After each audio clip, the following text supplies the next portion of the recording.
That redhead Johnny Brooks is playing on the flank today. He's in the middle of that. Smith van Schalkwyk beautifully in his Breitenbach.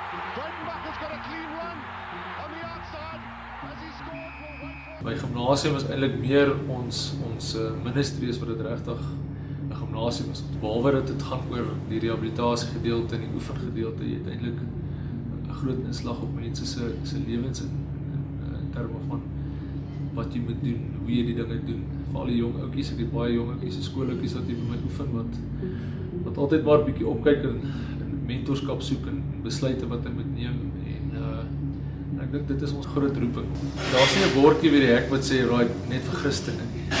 As jy inkom en ek sien die aard, ek dink die manier hoe jy mense hanteer, die manier hoe jy mense praat, ek en Adrian, kry die gevoel van dit is anderste. Baie mense vra my, maar hoekom kom die mense nie na toe? Ons het 'n garage gym, ons het nie fancy apparate en tipe goeders nie, maar op die einde van die dag kom die mense nie hier na toe vir dit. Hulle kom om meer te kry in terme van net om met iemand te praat, net om 'n bietjie vrae te vra. So hier waar ons is waar ons kerk eintlik is. Ons gaan kerk toe, ons kerk is eintlik hier, ons sendingveld en ons werk wat ons doen is eintlik hier elke dag om want ons het mense van verskillende oorde af, van verskillende nasies af.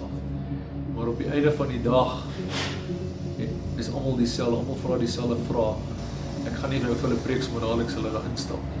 Maar ek dink die manier hoe jy dinge doen, die manier hoe mense werk, speel 'n groot rol om jou se vertroue te wen op die vloer, maar hy kan met my praat as dit gaan oor verskillende tipe goeders. Ons het al baie egte vriendskappe hier gemaak met mense en mense onder mekaar.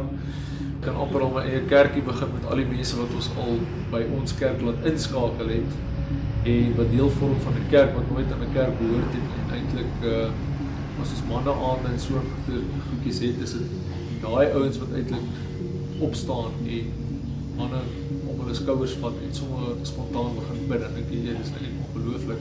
As God ingryp, dan gryp hy in 'n behoorlikheid en hy bring jou eintlik weer terug. Ons het altyd 'n ding wat ons sê, align with your design. Kom weer in lyn waarvoor jy geskape is. Veral as jy 'n Christen is, veral as jy 'n nuwe Christen is, so kan stel, is die challenges is net soveel groter. Ek sien dit elke dag, ek sien dit met my eie kinders. Dit is regtig, dit is ongelooflik wat die dinge daar buite jou proef mee, van 'n jonger ouderdom af. En al wat jy kan doen is net om hulle te praat, net te force, nie heeltyd te tugtig, maar op 'n manier dat hulle verstaan wat is reg, wat is verkeerd. Dis is om 'n professionele sportman te wees. Ek sê vir altyd vir ouens, omdat dis 'n verantwoordelikheid. Jy bid elke dag dat God jou sal help en jou pad gelyk maak. Van die gawes wat hy ook altyd voorbid, te sê Here, maak my standvastig, maak my sterk. En dis nie altyd maklik nie, want jy kom in aanmerking met so baie verskillende mense. En jy moet altyd maar net bid en vra dat jy dit so uitwerk dat die regte ding sal gebeur met die verskillende mense wat jy ontmoet en die paaie wat jy loop, maar dat God jou ook die krag sal gee om inspraak in hulle lewe te hê. Of dalk net 'n gevoel as jy ou vanaand dink en ek dink maar weet jy wat, miskien moet ek weer daai ou bel, net 'n bietjie om te praat oor iets. Dit het al my gebeur dat is my bel, ja, die eerste keer ontmoet het en net sê, dis lekker dankie, kan ons weer ontmoet en sommer nie praat oor ander goeders. Dan dink ek, is maar, God, dit is ek sê verantwoordelikheid wat jy op my pad bring, maar dis 'n lekker verantwoordelikheid, want ek het nie al die antwoorde nie. Dit is nie al die antwoorde, maar ek glo ek vertrou en ek is dankbaar vir dit wat alles in my lewe gebeur het, hoe God ou gebruik het.